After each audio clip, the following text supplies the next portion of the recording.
Salutations frères et sœurs, c'est toujours le frère Zanko dans la continuation des messages. Salutations à ceux qui sont de passage, qui recherchent la vérité. Vous êtes ici sur une bonne fréquence, car j'ai été mandaté par Zulu Lassan afin d'exhorter, afin de clamer qui est Loba, afin de le faire connaître. Et Loba, c'est l'unique créateur. Il y a beaucoup de prétentions dans diverses spiritualités, mais toutes sont des mensonges, plus ou moins bien articulés, mais en tout cas, elles sont toutes mensongères. Et quand on cherche un peu dans les articulations, on voit que ça craque facilement, clac, clac, comme des os de poulet.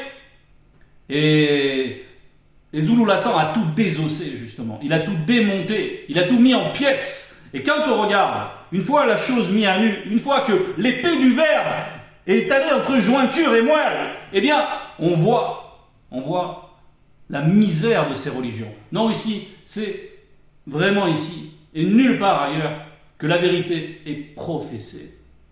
Avec mes frères, bien sûr, et avant tout, par Zulu Lassan, qui est l'unique enseignant. Donc, vous pouvez aller sur YouTube. Vous pouvez aussi vous procurer Bibel, donc c'est aux éditions zululassan.com. Et nous allons aller aujourd'hui dans Bibel. On va aller dans Dallé au chapitre 1, à partir du verset 3. Dallé, c'est Pierre, qui correspond à Pierre dans les Bibles falsifiées. Et Dallé, ça veut dire pierre. Donc parce qu'il est là en tant que fondement. Et c'est sous-titré Dallé encouragement. Encouragement. Donc, on est ici pour être exhorté. Et après s'être présenté dans les deux premiers versets, avoir posé les fondements comme un sage architecte en parlant de Djoki Sabé et du deuxième, Djoki Sabé, qui est donc le premier-né de la création, et du deuxième qui est Zulu Lassan, qui est présentement avec nous dans le visible, après avoir parlé des deux pierres angulaires dont dépend tout l'édifice de la création, eh bien, la première chose qu'il met en avant, c'est cela, une espérance vivante, parce que c'est vraiment intrinsèque à la notion d'encouragement, justement. L'espérance vivante. C'est ce qui nous porte vers l'avant. C'est ce qui nous porte vers notre but. Et on précise vivante. Et on va aller dans les profondeurs de cela. Mais il faut comprendre que si cette espérance est vivante, c'est relativement aux promesses spirituelles. Cette espérance est dans tout ce qui est promis. Dans, bien sûr, la vie éternelle. Mais avec tout ce que cela comporte. Wuma Munyenge, le paradis, et aussi la présence de toutes les entités. Bon, nous allons y revenir, et d'ailleurs, vous verrez qu'on y revient à un moment particulier. Donc, louons Loba, tété de Djoki Sabé et du deuxième, point d'exclamation. Louons Loba. Il faut, bien sûr, si tu es de passage, il faut déjà que tu apprennes à le connaître. Il faut déjà que tu apprennes à connaître son enseignement. Que tu apprennes à connaître ses œuvres. Et là, tu t'apercevras qu'on ne peut comparer Loba en quoi que ce soit. Parce que Loba, il est par-delà toute notion, toute réalité, par-delà même la non-existence. Donc, ici, Dallé nous demande de louer Loba, tété de Djoki Sabé et du deuxième. Et si tu apprends bien, tu apprends aussi que Loba, c'est aussi ton tété. Tété, ça veut dire père. C'est ton père. Et nous, frères et sœurs, nous devons être conscients de cela. C'est très important d'être dans cette conscience. De ne pas se laisser aller à la conscience qui est liée au visible de la chute. De ne pas s'attacher à cela, mais au contraire d'alimenter toujours cette espérance vivante, qui est liée à cette conscience des réalités spirituelles et auxquelles sont attachées les promesses, justement. Dans la manifestation de sa grande bonté, avec des majuscules, il nous a fait naître à une vie nouvelle en relevant Djoki Sabé d'entre les morts par le Mundi. Donc, dans la manifestation de sa grande bonté, il nous a fait naître à une vie nouvelle. Et cette vie nouvelle, c'est déjà maintenant. C'est déjà actualisé. Il faut concevoir que, déjà, le royaume spirituel, le grand ordre des choses, ils sont par-delà l'espace et le temps. C'est l'éternité. L'espace et le temps, pour eux, notre dimension, ils viennent quand ils veulent, dans n'importe quelle époque. Parce que tout est achevé, n'est-ce pas, du point de vue des entités du grand ordre des choses. Bien, néanmoins, il a fallu que Joki Sabe vienne dans le visible de la chute, donc son premier-né, et qu'il dépouille l'adversaire de ses prétentions, de ce qu'il avait instillé dans le visible, qui a fait chuter le visible.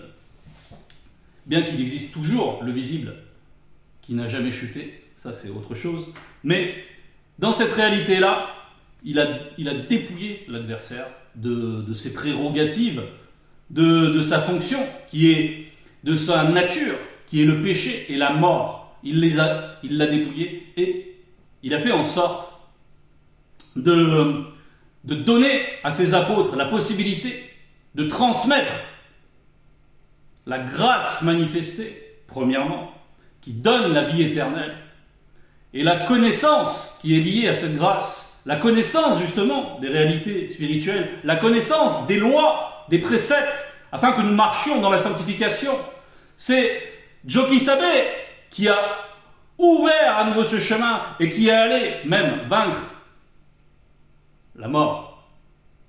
Donc, il faut voir que nous sommes attachés à tout cela. Et il faut considérer tout cela. Verset 4. Nous avons ainsi une espérance vivante. Vivante, pourquoi? Parce que justement, Joki Sabe, il a été relevé d'entre les morts. Et il a ouvert le passage pour nous. Donc, c'est une espérance vivante. Parce que l'espérance, c'est justement une particule d'éternité. Tant qu'on alimente cette espérance, tant qu'on a cette espérance dans la vérité, c'est pas une espérance en fabulant ou en se mentant à soi-même, en se disant qu'on peut faire n'importe quoi, et puis écouter les enseignements pourvu qu'on ouvre sa bouche en disant gloire à Loba. Non, la louange véritable, quand on nous dit de louer Loba, la louange véritable, elle vient du verbe de teter, elle est directement inspirée. Bien, nous avons ainsi une espérance vivante en attendant les biens que le verbe de Loba réserve aux siens. Les biens. Ce sont des biens qui ne peuvent ni disparaître, ni être salis, ni perdre leur éclat. Ils sont inaltérables. Ils sont liés à l'éternité et à la vie éternelle directement, à la vie elle-même. Car l'être et l'avoir dans la notion du spirituel, tout est vivant dans le spirituel. Tout est vivant. Il n'y a pas quelque chose qui soit dans le spirituel et qui ne soit pas vivant. C'est ce qui fait que aussi tous ces récits où ils décrivent leur soi-disant paradis, ils s'assoient sur des chaises, ils ont des... Non, c'est pas ainsi. Attention. Attention. Les trônes, par exemple, ce sont des entités d'une extrême puissance. Donc, c'est pour ça qu'ici, ces biens-là, ils sont vivants. Et nous sommes appelés à cette vie-là, à cette vie, la vie véritable, la vie des vies. Le verbe de Loban vous les réserve en tant que mundi, en tant que, c'est donc on parle de l'être, c'est donc que c'est bien, c'est à la fois l'être. Et le mundi, c'est l'esprit de Loba, l'Esprit Saint, bien manifesté. C'est donc une autre facette du verbe de Loba. Le verbe de Loba vous les réserve en tant que mundi. Avoue que sa puissance garde par la foi en vue du salut,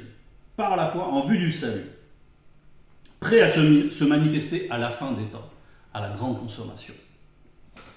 C'est là que le salut, avec un S majuscule, sera dans la complétude. Mais tout est achevé du point de vue du spirituel, encore une fois. Là, c'est de notre point de vue. Mais nous marchons à l'aide de la foi. Et cette foi, elle est façonnée en vue du salut. Il y a la foi et il y a l'espérance. Et à la fin, il y a le salut.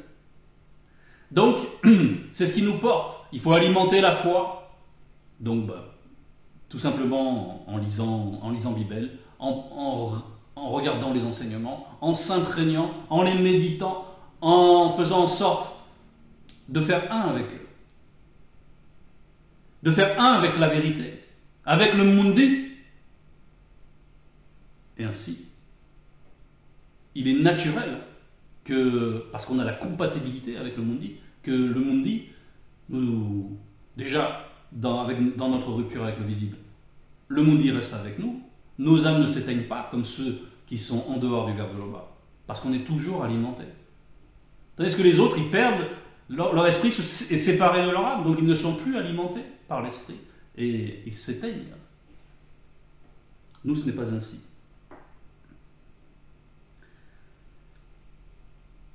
Verset 6, vous vous en réjouissez, même s'il faut que maintenant vous soyez attristés pour un peu de temps, non pas volontairement, par toutes sortes d'épreuves issues des démons de circonstances. Par toutes sortes d'épreuves issues des démons de circonstances. Là, c'est l'adversité. Et on nous parle de cette réjouissance, donc qui sont propres aux promesses, et on nous parle aussi de s'attrister. Et on nous dit pourtant qu'il faut être continuellement dans la joie. Bien, justement, c'est-à-dire que on est combattu. Tous ceux qui marchent dans l'intégrité, qui cherchent à devenir un avec le Verbe, eh bien, ils sont combattus. Ils sont combattus par le monde occulte. Et on nous parle ici des démons de circonstances, qui vont essayer de contrarier notre marche, de faire en sorte de nous lasser, et qu'on perde justement notre espérance. Que notre foi soit diminuée. La foi, c'est comme un bouclier. Et puis les circonstances. Elle cherche à nous agiter, à éroder ce bouclier, à l'affaiblir, et puis que finalement, la foi étant tellement affaiblie, on finisse par renoncer. Parce que l'antithèse de l'espérance, c'est justement l'apostasie, c'est de renoncer à tout ce que nous avons reçu et dire non, c'est trop dur, non, je préfère retourner à ma vie d'avant pour faire du n'importe quoi, pour fumer du hashish, pour j'en sais rien, et tant pis pour le Verbe. Et bien là, c'est exactement ce que les démons de circonstance cherchent à amener. Donc chacun a des épreuves, chacun connaît des difficultés à travers sa famille, à travers ses proches, à travers des factures, à travers une oppression administrative, les problèmes avec les papiers, etc. Chacun a ses épreuves. Mais, il faut aller toujours se ressourcer. Il faut toujours se tourner vers la joie spirituelle. C'est un fruit du mundi, la joie spirituelle. Et il faut toujours retourner dans cette conscience de qui nous sommes, ce que nous avons reçu, qui est notre Père. Et si vraiment nous considérons ces choses-là, ne serait-ce que prendre le temps, quand on reçoit la mauvaise nouvelle, on commence à sentir la colère, on n'a plus la paix, on est déstabilisé, c'est que vite il faut remettre ça en perspective de tout ce qui nous est promis. C'est ce qu'il faut faire lorsque les circonstances nous agitent, c'est ce qu'il faut faire. Il faut être prêt à cela. On va aller dans Mutat Edi.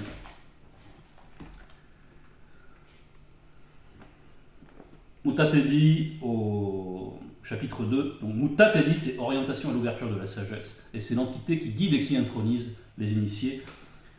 Et au verset 1 et suivant. Mon fils, si tu aspires à marcher selon le verbe de Loba, prépare ton âme à l'épreuve contre les démons de circonstance. Bien. Fais-toi un cœur droit et sois résolu. Ne te trouble pas au moment de ta détresse. C'est-à-dire que tu vas ressentir une déstabilisation. Mais reprends-toi, rappelle-toi qui tu es. Rappelle-toi tout ce qui t'est promis. Rappelle-toi l'immensité de la gloire qui t'est promise. Et tu verras, si tu le considères, que ce qui t'arrive peut être relativisé. Et tu vas retrouver la paix, tu vas retrouver la joie. Tu vas retrouver la consolation du Verbe. Le Verbe va agir si tu fais confiance. Tu vas commencer dans cette méditation à ressentir la Sainte Présence. Et tu vas te sentir consolé. Et tu vas te dire oui, bon, voilà, c'est pas agréable ce que je viens d'apprendre, c'est pas agréable, encore des problèmes avec les papiers, encore des factures, encore telle chose. D'accord. Et puis après, tu en prends hâte. C'est pas grave, tu continues, tu avances. Tu as toujours 2 pieds, 2 jambes, en avant, non ? En avant dans la marche spirituelle. Donc soumets-toi à son verbe, ne t'en écarte pas, tu finiras tes jours dans la prospérité spirituelle. Dans la prospérité spirituelle. Oui, là, ce ne sont pas les églises de prospérité. Hein. Là, on nous promet la prospérité, la réelle. Hein. Les églises de prospérité, c'est celles qui professent la richesse en tant que bénédiction, tout tourne autour de l'argent. Bon, encore un délire. Ça fait du bien à leur pasteur, du point de vue de la jouissance, hein, des choses charnelles. Mais voilà, ça n'apporte rien. Non, là, on parle de la véritable prospérité. Face à tout ce qui t'advient, dans les revers de ton humiliation, sois patient. C'est un autre fruit de l'esprit, c'est la patience. Sois patient. C'est-à-dire endure et espère. Dans l'espérance, il y a la patience. On attend, mais c'est une attente active. Une attente active, c'est-à-dire que c'est une marche.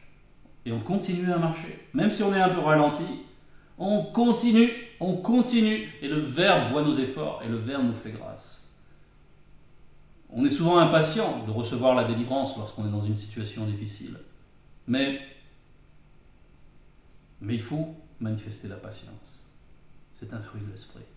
Il faut prier le bas. Si on a du mal, il faut prier le bas. Ce dont on manque, on va le demander dans la prière.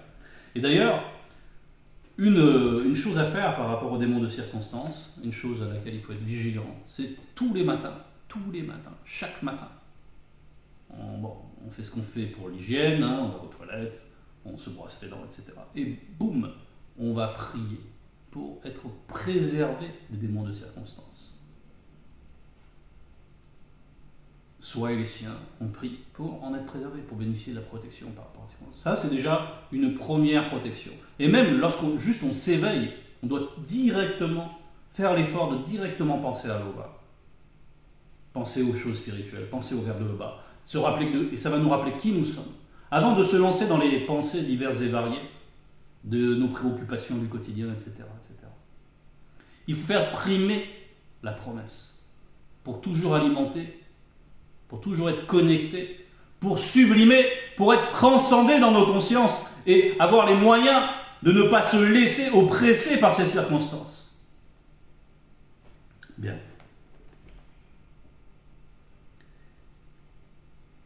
Et plus tard, on nous dit au verset 5, « Car c'est au feu qu'on éprouve l'or et au four de l'humiliation. Aie confiance au Verbe de l'Oba et il te viendra en aide. Suis une voie droite et espère en lui. » Voilà ce qu'il faut faire lorsque les circonstances s'agitent. C'est normal qu'elles s'agitent. Ce serait même plus inquiétant qu'on n'ait aucune circonstance. Si on n'est pas contrarié dans sa marche, jamais, bon, c'est qu'on ne doit pas déranger beaucoup du point de vue du monde occulte. Bref. On nous a parlé de l'or, justement. Et au verset 7, l'or lui-même qui est périssable est pourtant éprouvé par le feu. De même, votre foi, beaucoup plus précieuse que l'or, devra prouver sa valeur. Et cette valeur-là, elle est liée à la loyauté. C'est ce qu'on peut voir dans le livre d'Enoch, Kalata Dubissé.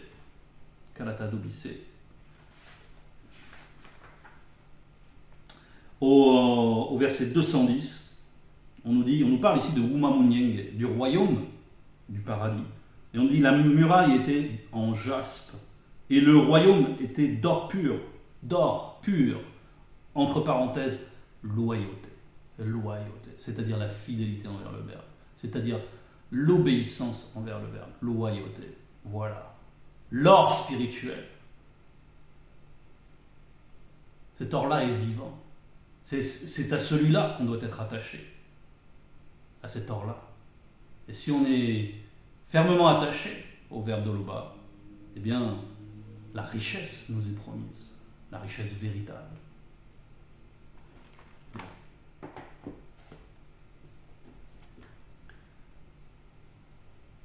C'est ainsi que vous pourrez recevoir louange, gloire et honneur quand Jokisabe et le deuxième apparaîtront spirituellement, avec quelques-unes de leurs saintes entités, dans la condition du non visible, qu'après la grande consommation. Donc là, c'est le jugement. Le jugement des non-initiés graciés. Et ici, donc c'est un jugement qui est seulement dans le positif. C'est-à-dire, on est là pour recevoir nos récompenses. Bien sûr, il y a la notion de mérite qui va faire des disparités, c'est normal. Le mérite, ça va faire que certains recevront plus que d'autres. C'est normal. C'est Essombe qui s'est sacrifié complètement pour l'œuvre de Tété, l'œuvre manifestée de Tété. Il s'est complètement sacrifié, il a œuvré sous l'inspiration du Verbe. Il s'est rendu toujours disponible. Eh bien, c'est normal qu'il soit récompensé autrement que celui qui, va nonchalamment. C'est la justice aussi. Et donc c'est le jugement des non-initiés. Graciés. Verset 9. Vous aimez Jokisabe bien que vous ne l'ayez pas vu. Vous croyez en lui bien que vous ne le voyez pas encore. Vous aimez Jokisabe bien que vous ne l'ayez pas vu. Vous croyez en lui bien que vous ne le voyez pas encore. C'est le propre même de la foi. C'est la confiance dans les choses qu'on ne voit pas. Par contre, nous avons entendu. Et entendre, c'est voir. Donc, on a entendu le message de Jokisabe. On a pu consulter Kalatambale, Bibel. On a pu voir l'enseignement et la pureté de l'enseignement de Jokisabe.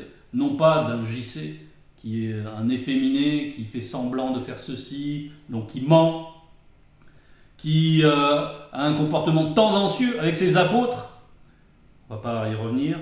Voilà. Donc, derrière, nous savons que c'est alimenté par le monde occulte, que le personnage fictif de JC, de Jésus-Christ, c'est un démon. C'est un démon. Et ses œuvres en témoignent. Donc, c'est pourquoi vous vous réjouissez d'une joie glorieuse, inexprimable, car vous atteignez le but de votre foi, le salut de votre être. Et c'est ça donc, c'est cette réjouissance-là qu'il faut cultiver. C'est la joie spirituelle. Et ainsi, l'adversité, les gens qui voudraient avoir du pouvoir sur nous, pour nous oppresser, etc., tout cela, on prendra le pouvoir là-dessus. Parce qu'on se rappelle de qui nous sommes, véritablement, à travers ce salut. Nous sommes les enfants de Tété. Les fils et les filles de Tété. Tété qui a créé les multivers, qui règne sur toutes choses. C'est notre Père. Donc, qui va nous déloger dans notre foi? Qui aura cette prétention?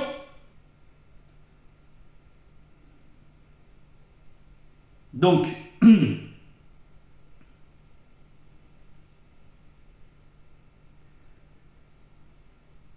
on voit on voit à travers ce que le Verbe nous inspire, c'est vraiment de considérer ces choses qui sont liées aux promesses, ça nous fortifie grandement. On ne va pas accepter après n'importe quoi. Voilà, j'ai parlé de ceux qui voudraient nous oppresser, un patron tyrannique qui voudrait... On va le recadrer.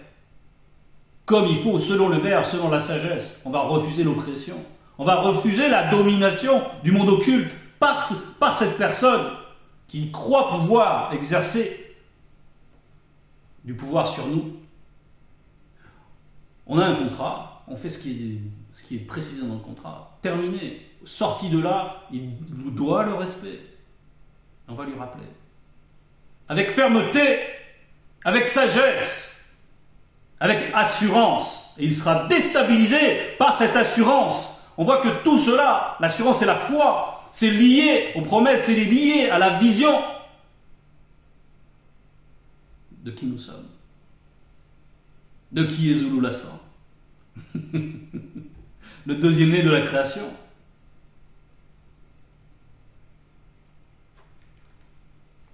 Verset 11. Certains ont fait des recherches et des investigations au sujet de ce salut, et ils ont prophétisé à propos du don que le Verbe de Loba, en tant que mundi, donc esprit, vous destinez. Donc on voit ici que des prophètes ayant reçu des paroles, des paroles de connaissance ont manifesté, et ils ont fait des recherches à travers les prophéties pour savoir exactement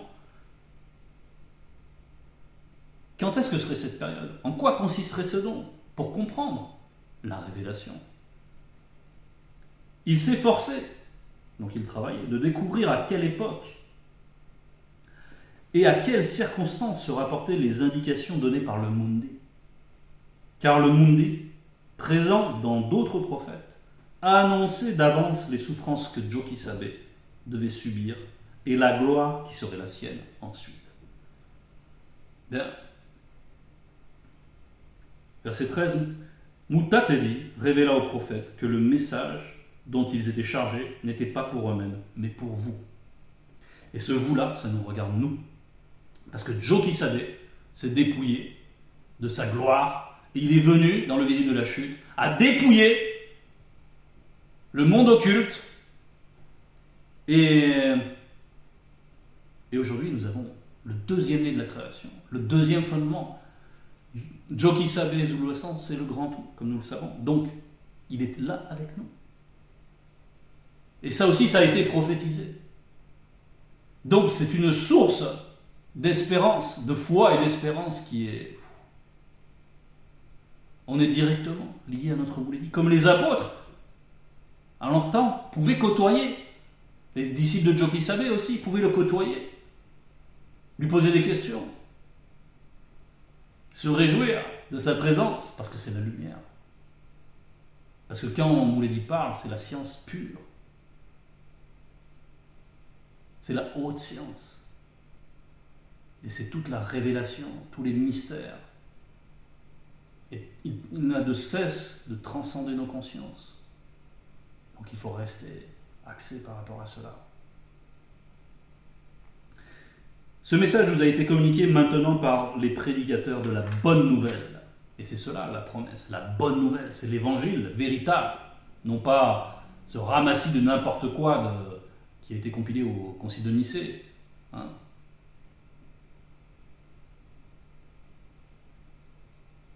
Qui en ont parlé avec la puissance du Muni Musangi. Ils en ont parlé avec puissance. Comme vous l'ai dit, ils en parlent avec puissance, avec une légitimité. Ils n'enseignent pas comme les autres. Vous l'ai dit. Ils n'enseignent pas comme les prédicateurs divers et variés. Il se distingue complètement. Il a une autorité toute particulière. Non pas l'autorité des pasteurs qui marchent sur le ventre ou sur le dos de leurs brebis égarées, les faux pasteurs, les pasteurs de néant. Non, ce n'est pas ainsi. On voit l'autorité de Zulula, c'est une autorité spirituelle. Et les propos qui émanent de Zulula Sang, son comportement, tout cela, nous voyons la royauté. Nous voyons qu'il ne vient pas, il n'est pas issu de cette réalité. C'est le visiteur, c'est le deuxième visiteur, qui s'est dépouillé lui aussi, pour que nous ayons cette espérance, pour la raviver. Et rien n'arrêtera tout cela. Donc restons accrochés, car les choses avancent. Il faut que nous nous accrochions avec notre foi, avec notre espérance, au milieu des difficultés. C'est là qu'il va falloir manifester cela. Cette volonté inébranlable. Il faut prier pour que nous soyons affermis dans nos volontés. Et les entités du grand ordre des choses, en union avec le Mundi Musangi, plongent en profondeur leur regard et connaissent tout du visible et du non-visible. Bien, on pourrait se demander pourquoi on nous dit ça à la fin. Les entités du grand ordre des choses, en union avec le Mundi Musangi, parce que nous, c'est le lien familier, le Mundi Musangi, qu'il y a entre nous et les entités. Et nous, on nous appelle encore une fois à considérer d'abord le spirituel, d'abord les entités qui voient notre marche. Et si nous sommes connus, nous sommes concitoyens de ces entités. Nous sommes frères avec ces entités.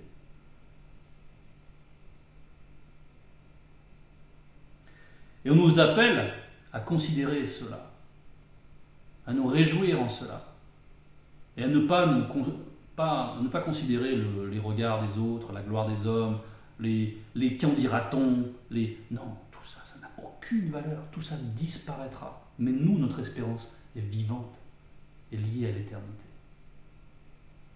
C'était le message. Toute gloire à l'Ola.